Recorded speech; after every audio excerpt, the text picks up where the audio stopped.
وَإِذَا الْمَوْعُودَةُ سُئِلَتْ، اور جب کہ اس زندہ بچی سے پوچھا جائے گا جسے زندہ دفنا دیا تھا اس کے ماں باپ نے۔ آپ کو پتہ ہے عرب کے لوگ بچی کی پیدائش سے وہ نفرت کرتے تھے، اور آج تک یعنی ہمارے سب کانٹیننٹ کے معاشرے میں وہ فرسودہ نظریات چل رہے ہیں، حتیٰ کہ مسلمانوں کے ہاں بھی چل رہے ہیں، ہندوؤں کے ہاں تو بہت زیادہ ہے۔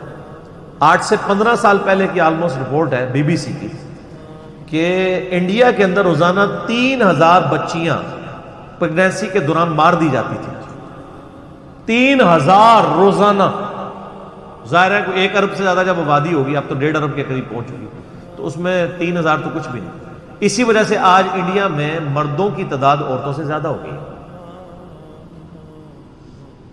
3000 بچے آج بھی وہی چیزیں چل رہی ہیں، اور ہمارے بھی سب کانٹیننٹ کے معاشرے میں، آپ پنجاب کے معاشرے میں تو بالخصوص دیکھ لیں کہ بچی کی پیدائش کو ایک نٹوریس چیز سمجھا جاتا ہے، ماں کے حق میں بھی اور اولاد کے یعنی اعتبار سے باپ کے حق میں بھی۔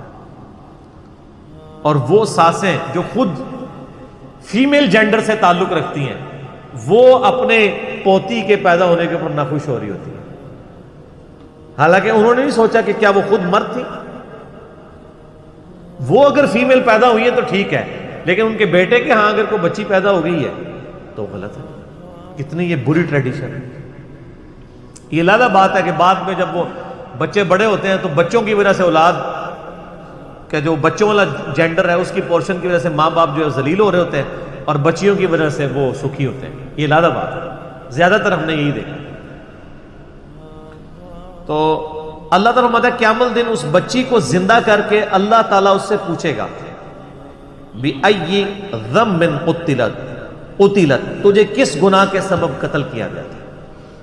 کتنی لطیف گفتگو ہے کہ قتل کرنے والے سے نہیں پوچھا جا رہا، بلکہ بچی سے پوچھا جائے گا کہ معصوم بچی آج تیرا دن ہے، تو بول کہ کس جرم کی پاداش میں تجھے قتل کیا تھا تیرے ماں باپ نے۔ تو معصوم بچی کو اللہ تعالیٰ بیسیکلی اسے حوصلہ افزائی فرما رہا ہوگا کہ آج دن ہے، تجھے بدلہ دلایا جائے گا۔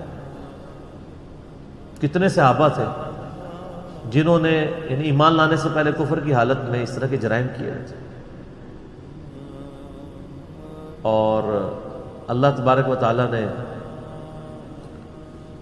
اسلام لانے کے سبب ان کی ان گناہوں کو معاف کیا۔ کئی ایک واقعات ہیں جو آپ سنتے رہتے ہیں۔ بہرحال یہ بہت بڑا جرم ہے۔ آج بھی یہ بات ماڈرن دور میں جو اس سے ریلیٹڈ چیز ہے جس کو ڈسکس کرنے کی ضرورت ہے۔ نیٹ کے اوپر آپ کو شعر و شاعری کی فارم میں بھی ایسی نظمیں ملیں گی سیدنا داہیہ قلبی رضی اللہ تعالیٰ عنہ کے بارے میں، کہ ان کی ایک چھوٹی سی بچی تھی جو انہوں نے دفنا دی تھی، اور جب وہ اسلام قبول کرنے کے لیے آئے تو انہوں نے پورا بڑا رکت انگیز واقعہ ہے، وہ انسان بیان بھی نہیں کر سکتا، تو وہ بیان کر کے کہا یا رسول اللہ مجھے کیا یہ میرا گناہ بھی معاف ہو جائے گا؟ تو اللہ نے فرمایا، اللہ کے نبی علیہ السلام نے فرمایا کہ اسلام پچھلے سارے گناہوں کو معاف کر دیتا ہے۔ بہرحال آج کے دور کے اعتبار سے اس میں عبرت یہ ہے کہ اللہ کا شکر ہے اسلام کی برکت سے لوگ کم از کم بچیوں کو دفناتے تو نہیں ہیں، لیکن پریگنینسی کے دوران ضائع کرانا بھی کسی نہ کسی درجے میں اسی جرم کے اندر فال کرتا ہے۔ پریگنینسی آئیڈینٹیفائی ہوگی، ایون آئیڈینٹیفائی نہ بھی ہوئی ہو کہ یہ میل ہے یا فیمیل، اس سے پہلے بھی آپ یہ کام کر نہیں سکتے۔ ایک اولاد کو قتل کرنے کے زمرے میں آتا ہے، اور قرآن حکیم میں بڑی سختی سے اس کی مذمت ہے۔ سورہ بنی اسرائیل میں تو اللہ تعالیٰ نے بالکل ایک اوپن فلسفہ بیان کیا ہے کہ مت قتل کرو اولاد کو مفلسی کے ڈر سے، تمہیں بھی ہم رزق دیتے ہیں، اس کو بھی ہم ہی رزق دیں گے، بے شک ان کا گناہ بہت بڑا جرم۔ لوگ ان چیزوں کو ہلکا جان رہے ہوتے ہیں، پھر ڈاکٹروں سے مشورہ کرتے ہیں، پھر ہمیں بھی کبھی بعض اوقات رابطہ کر رہے ہوتے ہیں، جی وہ بتائیں جی بس وہ جی یہ ہو گیا جی وہ ہو گیا جی یہ مجبوری ہے جی ابھی جناب 40 دن پورے نہیں ہوئے، فلاں نہیں ہوئے، یہ نہیں ہوئے۔ ونس پتہ چل گیا پریگنینسی ٹھہر گئی ہے، چاہے وہ 1 دن کی بھی ہے، آپ اس کو ضائع نہیں کرنا سکتے۔ ہاں اس سے پہلے اگر کوئی بندہ وقفے کی کوئی صورتحال پیدا کرے تو وہ تو جائز ہے، میرے اس کے اوپر بخاری مسلم کی حدیث کی روشنی میں آپ فیملی پلاننگ لکھیں یوٹیوب پہ اور میرا نام لکھیں تو آپ کلپ کھول کے سامنے آ جائیں گے۔ تو یہ آج اس کی ماڈرن فارم یہ ہے کہ لوگ پریگنینسی ضائع نہ کروائیں،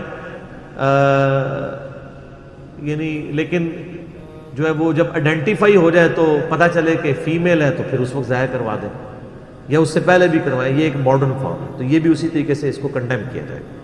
تو اللہ تعالیٰ ہمارا اس دن پھر بچیوں سے پوچھا جائے گا کہ تمہیں کس جرم میں قتل کیا گیا، نہیں بہت بڑا یہ جرم ہے۔ ابھی کچھ عرصہ پہلے انہوں نے مکے سے وہ آلموسٹ ابھی بھی وہ قبرستان پہاڑی کے اوپر میں نے وہ دیکھا ہوا ہے، قبرستان مکے کے اندر موجود ہے جہاں پہ وہ بچیوں کو زندہ درگور کیا کرتے ہیں۔